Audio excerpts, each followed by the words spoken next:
thank you for reaching out. I've loved the album Nitty Gritty. I've already profiled it on the show, so it's so great to meet you. Thanks for taking a minute out, man. My pleasure. Great to speak with you. So, where are you located? Miami, South Miami, as a matter of fact, South Miami, Florida. Okay, all right. So, the claim to fame down there is the Frost School and all the cats that come out of there. Correct, and I that's why I came down. I was looking around for a doctoral program. I sent out my portfolio because I went to school as a not as a guitar player, but as a jazz composer and arranger. Okay. And they threw money at me. They gave me a full ride plus a stipend, and I'm like, "You're going to pay me to go to school? Okay, I can do that." That's awesome. I was just talking to a colleague of mine.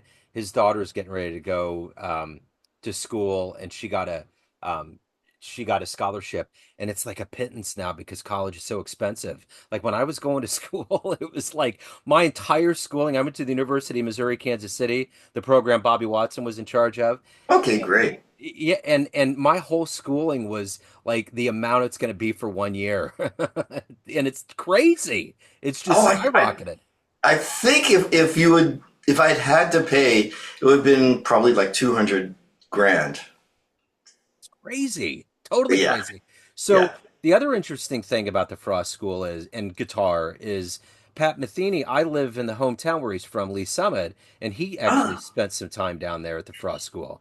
that's where he met Jaco Pastorius. That's right. That's right. Okay. Because he kind of bounced around because he had spent time at Berkeley and then he was at Frost. So it's always so funny when, especially during the pandemic, I had just moved to Lee Summit, so I'd bring up Lee Summit and Pat Metheny. There's so many stories about him out there. So many people have all of these wonderful stories. It's wild. Wow, I believe it. And really kind of a side note because I also did go to Berklee College of Music. Yeah. I was there on a scholarship as well. Okay. And that was when Pat was living there, and he talked about his time, growing up there and traveling and being a musician. Yeah. Well, someone wrote a book during the pandemic, a friend of the family, Carolyn Glenn Brewer. It's called Under the Missouri Sky, and it's about the years that Pat was in Kansas City and all of the cats that he was around and the Ah, influences and how much he did before he took off. And it was crazy. Like the fact that he even went to high school and had enough time to go to school. It was like, how did you squeeze that in with everything else? It's wild. crazy. No. So, well, again, Nitty Gritty is a wonderful album. Thank you so much for taking a minute out. And I want to begin our journey into your life and music by asking you this. 5 years ago, we were about a month into this pandemic, and it completely wiped so many things out for musicians. How much of living through that pandemic has resonated into your life and work and what you're doing today? Um, well, it actually falls into my experience when I was at the Frost School of Music because I guess you could say I was kind of a little lazy before I got to worked on my doctorate. But you can't be lazy and do a doctorate. Sure. One of the things that I was required to do when we were at the university was we also in the jazz composition department we had to do recordings. We had to record other musicians.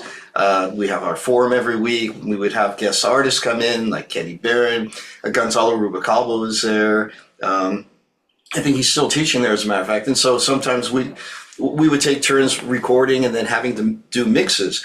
So one of the things I did during the pandemic, you can look this up online, is I decided I'm not going to sit on my hands and do nothing. And I actually took some of my big band charts and I put a little questionnaire in the Facebook. I'm going to do a virtual big band video. Is anybody interested? And the response was overwhelming. And I'm like, oh, I guess I got to do it now. Yeah. So I sent out my charts to everybody. Um, and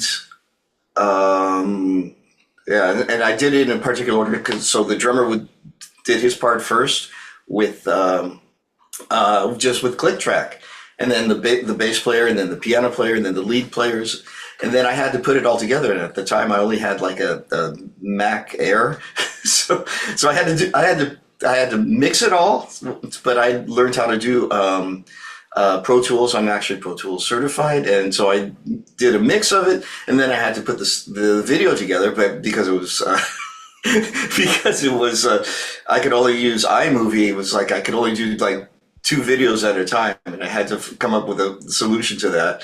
And so a lot of my time during COVID was arranging and creating videos and learning how to become to mix very efficiently and effectively. Because my last two albums, I also mixed. I did the mixing myself. So I guess, long story short is that just showed me that I can get all this stuff done, and just to sort of trust the process and trust my instincts. Yeah. So talk to me a little bit about Nitty Gritty. What are you ultimately hoping that the listener gets from this album? Oh, that's a great question. I mean, one of the things is that I play guitar, and that I'm not like, and there's nothing against the people who have one style they do well, but I've always played a lot of different styles of music, and I want to make it so that whatever I'm doing, it sounds authentic, legitimate, so, and I am connecting with the listener. I have so much music I've written over the years. This is, yeah, like we said, plus all big band albums and arrangements, and also on other people's albums. So that it can reach people on different levels and maybe open their ears up to other styles of and genres of jazz. So take me back to your beginnings. How did this journey into the music and more specifically jazz become your destiny? Well, I guess I'm fortunate that I grew up in a family of musicians. My grandfather was a concert violinist. Unfortunately, by the time I knew him, he had emigrated from Russia. He spoke with a Russian accent, and he had Parkinson's disease by the time I got to know him. So I didn't get to know him very well, but that's sort of how my father's father started here in the United States as a musician and an immigrant. And then I kind of grew up in a musical family. My father was an amateur trumpet player. He loves early swing in Dixieland. My brother was a concert, well, he was a pianist. He also played jazz, but he played all kinds of music, and won like the Battle of the Bands at the Hollywood Bowl in 1969. And that was when, it's like, don't be part of the system. So he made some choices that were probably now not the ideal choices. And my sister was a bluegrass musician, or is a bluegrass musician. So there was always music. And when I was growing up, my sister was listening to Beatles, and my dad was listening to jazz, and so there was always music in the house, and it was yeah, part of what we did. Although interestingly enough, my father was self-taught, so it wasn't until many years later when I actually went to Berkeley that I actually started learning how to be a real musician. So was it always going to be music since that was kind of your family lineage and what you were used to? Or did you have any other dreams, or was that it? No, I mean, I always played music. I started off actually on the trumpet, but then I kind of had a bad experience with one of my teachers, and I'm like, I'm going to stop. But then I was thumbing through my dad's music catalog, and there was this picture of like I think it was a fake Fender Strat, and I would put it down, then I'd pick it up and go, oh, that guitar looks so cool. And then so part of it is the guitar, the instrument itself, just captivated me, and I kept looking at that picture, and I finally bugged my dad. He said, I really want that guitar. He said, get a job. So I worked for a summer, and I got a bunch of money. It wasn't really enough, but it was enough. And then he helped me out, and then I actually did buy a Fender Strat as my first guitar. But when I got to college, it gets a little screwy, because when I was a teenager, I moved to Germany, and my father had a job over there working for the what do you call the medevac planes on Rhein-Main Air Base, keeping them flying. So logistical support, I think is what it was called. And I was also kind of an academic kid, so I actually did my undergraduate degree at the University of Michigan in philosophy, and then was in the Institute of Public Policy Studies at the University of Michigan. I was going to be like a policy wonk or something like that. But at the same time, I was in the big band, which was run by the great Lewis Smith. I'm not sure if you're familiar with him, trumpet player, Yeah. Blue Note. Sweet guy, and I really, I hardly knew how to read music at that time, and a friend had talked me into joining the big band, and we played some really big concerts, and then I started taking lessons, jazz guitar lessons, and playing with some friends around town, learning tunes, going to jam sessions, and I took one semester in graduate studies in public policy, and somehow I missed all my final exams, and the only class I passed was was big band. And at the same time, I put together like an application tape to Berklee College of Music, sent it in, and I think that was when you still sent in cassette tapes, and they gave me a scholarship to go study music at Berklee, and so that was what I did. So, what was the first live jazz show you saw that blew you away? Weather Report. Wow. I saw Weather Report on, I think, their 1980 tour. Although, at the same time, this was, I'm 63 now. I just turned 63. So, but in 1980, I was living in Europe, and a friend of mine got tickets to go to the North Sea Jazz Festival. So, I'm not sure which one was first, but at the North Sea Jazz Festival, I mean, I saw Max Roach. I saw the John Scofield Trio with Steve Swallow and Adam Nussbaum, Clark Terry, Benny Good. I mean, it was an immense. It was VSOP. I mean, crazy amount of music in like 3 days, and we would go hang out all day, then go sleep in a tent or around nearby, and then come back the next day. And for I think it was like 3 days of just the most intense musical experience. So. Those two things I put together, and when I saw Weather Report, that was in I think it's called the place called Circus Krone, which is in Munich. That's crazy. So, let me ask you this. You've been at this for quite a while. What is it that you wake up to and look forward to? Why do you love continuing to make this music and evolving as a jazz musician? Well, there are a couple of things. I mean, kind of the lighter side one is I don't know what else I do, but there's the beauty, the concept of flow, of creating with other people, the musical conversations you have, getting inspired by other people, connecting with other people, seeing other people react positively, hopefully, to what I'm doing, and being able to constantly be a creative person. And the other thing is, discovering that I have a lot of music in me, and I have, I already have my next album planned out with all originals again, and uh, the journey, I guess you could call it the musical journey. The thing about being a jazz elder, so to speak, or being a veteran, is that you're passing this torch on. This is an art form that you really have to fight to keep going, to evolve it, to keep the young cats coming in, the college is full, all of those things. After all of these decades of being in this art form, in 2025, how encouraged are you by the evolution of jazz music and the musicians and where this is as kind of a community and a movement? Well, um, it's a worldwide movement.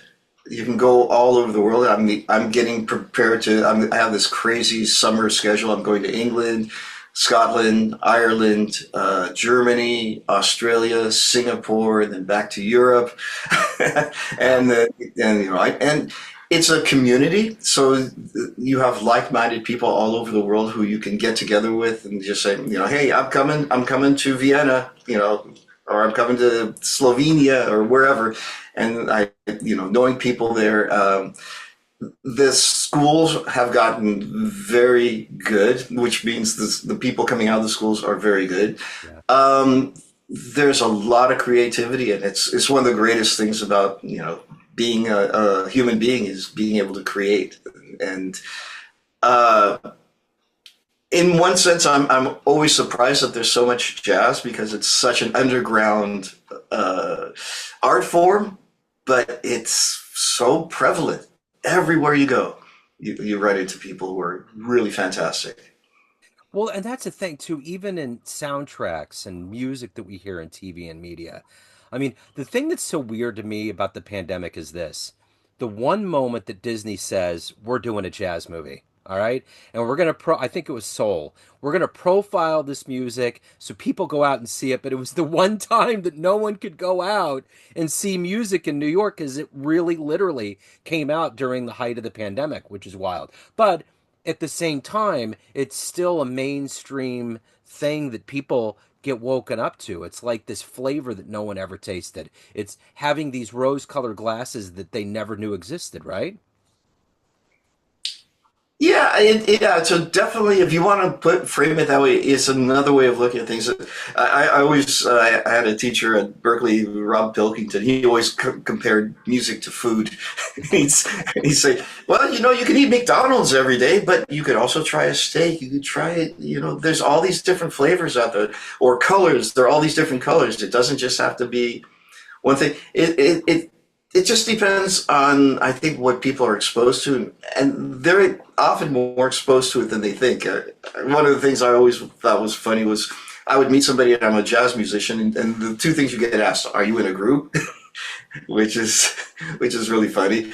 As anybody who's listening probably knows, we are freelancers. We Yeah. freelance all the time. But the other thing is, oh, I don't like free jazz. I'm like, well, I like to get paid. Right. You know? Yeah. I think it's in everything, like soundtracks, movie soundtracks. It's on TV. It's in commercials. A lot of times, you have a lot of really well-educated musicians doing really creative things with music. So yeah. So you've been in this world for a long time, for decades. You've been all over the Oh, world. thanks for making me feel old. No, no, no, no, no, no. I say that in the most benevolent, kind way possible. I say it because it's a lead up to my question, which is this. Okay. Being somebody that's been around a lot of legends and luminaries in the world of jazz, what do you take from that experience to teach younger cats that you get to play with on stage? What do you want to take from this wealth of experience to give to younger players? That's a really interesting question because there are a couple different ways to approach it. Because there are life skills, surviving as a musician. There are the artistic skills that you need as well. I mean, artistically, I mean, first of all, playing time, don't lose the form, right? Be yourself. Don't try to play like somebody else. But then there are other things, dress the part, be on time, be responsible, return phone calls, be mindful of your finances, and be mindful of other people's, being mindful of other people in general. Um, uh, it's kind of like the entire gamut of what it means to be a professional musician, how to cultivate relationships. Because if you're, I mean, the one of the other things about being in a school is you create relationships with people for the rest of your life. Hmm. I still have contact with people I went to, college with, and I went to a couple different ones for undergrad, grad, and then doctoral. Who we still work together, play together, and the relationships are really important too, and of course, just having your ears and your mind open. So why do you love this art form we call jazz? I guess the answer would be all the above, because it allows me to be me. Allows me to um, because it's such a big art form. I mean, it's not just bebop, it's not post bop, it's not swing, it's not Dixieland, it's not odd time signatures, it's not fusion. Excuse me, yeah, or Latin. It's all the stuff. I guess that's also what my nitty gritty is all about. It's what jazz is to me, and this music form is to me. And yeah, that's where I am with all that. I dig it. So, Russ, at the end of the day, everyone has a perception of you: family, friends, colleagues, fans, but you run the show. What's your perception of you? Who do you think you are? Ooh, you asked some very interesting questions here, Joe. But no, I don't think This, I've ever had these kinds of questions thrown at me. So I have to be, I want to be, well, the answer would be hopefully somebody who's thoughtful, who is engaging musically, hopefully as a human being as well, reliable, and memorable. I want to create music that sticks around, and not nothing so ephemeral that it's a hit, or not, maybe not a hit, but you hear it today and it's like, okay, next. Something. I want to create music that people want to listen to. I dig it. So that North Sea Jazz Fest, that would be a dream for people to get into a time machine and go back and see. But let me ask you this. If you could get into a time machine and go back in time and see a musician, an act that you never got a chance to see, where would you go? What show would you see? That's really interesting. And I have one that is probably off the wall for you, because I was fortunate enough when I was living in Michigan. I got to see Miles Davis when he was playing with his band, and it was a really amazing show. It was the electric band with Marcus Miller, Minu Sinelu, Al Foster, Bill Evans, the saxophone player, and Mike Stern and John Schofield were in that band. And that was obviously a memorable concert. I got to see Weather Report. I got to see Chaco Pastorius many times. I did did get to see a lot of my heroes. I mean, obviously, well, one of them is going to be obvious, is Coltrane. The John Coltrane Quartet. I guess that would be number one Yeah. for me. I wish I'd had a chance to see that. Another one would be the Clark Boland Big Band. Okay. Yeah. Yeah. That was like one of the groundbreaking big bands, and in Europe. And I don't know if you know this, but one of my doctoral work was on the rise and development of the European big band. So that's something that's a little unique maybe to me than probably most other people. Yeah, totally. So you obviously had said that you're going to be going on tour. You're going to be doing a lot of shows. The Nitty Gritty is out. So if anyone wants to see you live, tap into any of your previous work, this album, any of the good business, where do they go? Well, there's my website, which is russguitar.com. I can't believe I got that, but it's there. I'm all the usual streaming platforms: Spotify, Amazon, Deezer. What is there? All the ones there. There's some stuff I have on YouTube. Actually, there are the recordings, but I've also got a bunch of videos on YouTube.